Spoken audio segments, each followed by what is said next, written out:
All 93 members of Chad's transitional parliament were installed on Tuesday. The deputies were designated at the end of September by junta leader Mohamed Idriss Déby Itno, son of the late president Idriss Déby Itno. Haroun Kabadi, who was president of the National Assembly at the time of the death of President Idriss Déby Itno, was elected by acclamation, but declined, citing health problems. None of the deputies designated by the junta leader comes from Wakitama, a platform of opposition and civil society parties, calling for civilian rule in Chad.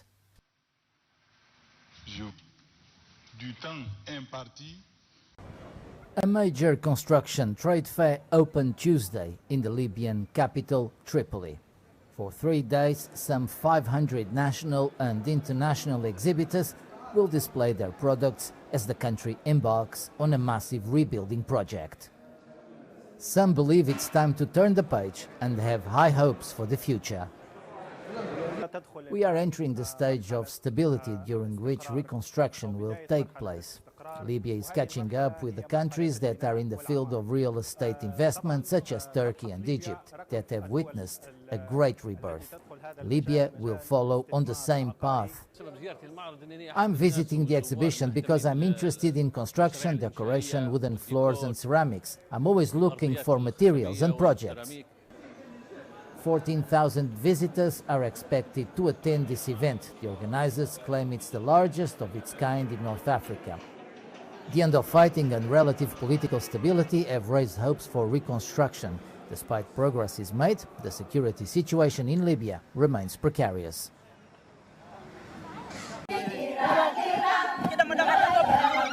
Known for their vast historical cultural practices, the Maasai of Kenya are predominantly pastoralists, but a shift on their main cultural practices have been witnessed in recent years. Some have begun crop farming. With the recent climate change, things have been difficult to these farmers and even the pastoralists. I decided to join crop farming because the weather was no longer promising us grass, and the short rains could sustain some crops in my area. In another place known as Kajiado County, pastoralist Mayani Melonye tends to his cattle. Melonye believes he is the last of his generation to live the life of a traditional Maasai nomad. From the way the weather has become unpredictable, our children will never be like us, the way we were brought up on how to locate grazing lands. They will only know the language but never understand the Maasai traditions. Mercy Corps is a humanitarian aid organization that is helping vulnerable communities to adapt during these changing times.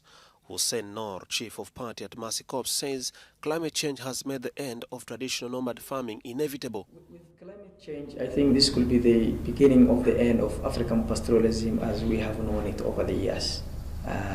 Because we could no longer rely on the traditional rainfall systems, we can no longer rely on the traditional weather forecasts, and the more erratic the rainfall is, the more fragile the system becomes, the more production that is getting less, both either livestock or land.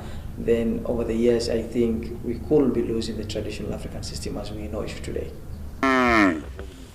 The organization is now calling on governments and concerned parties to help preserve the traditional nomadic culture rather than allowing changing climates to erode it.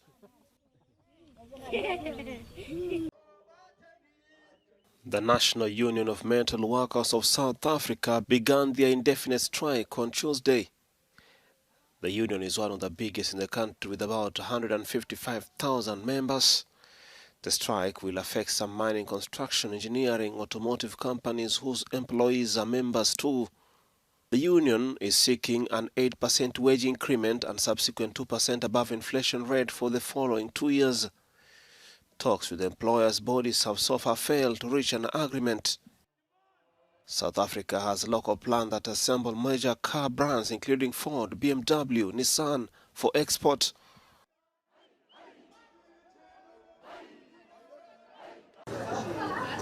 Morocco launched this week a campaign aimed at providing a third dose of anti-COVID vaccine to people who have received at least 2 doses of the vaccine 6 months ago.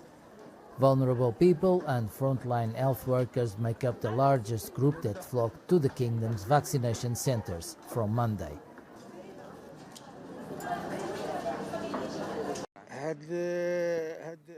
I made the trip to receive my third dose after hearing the news on television that it is effective and that it will protect me from the virus.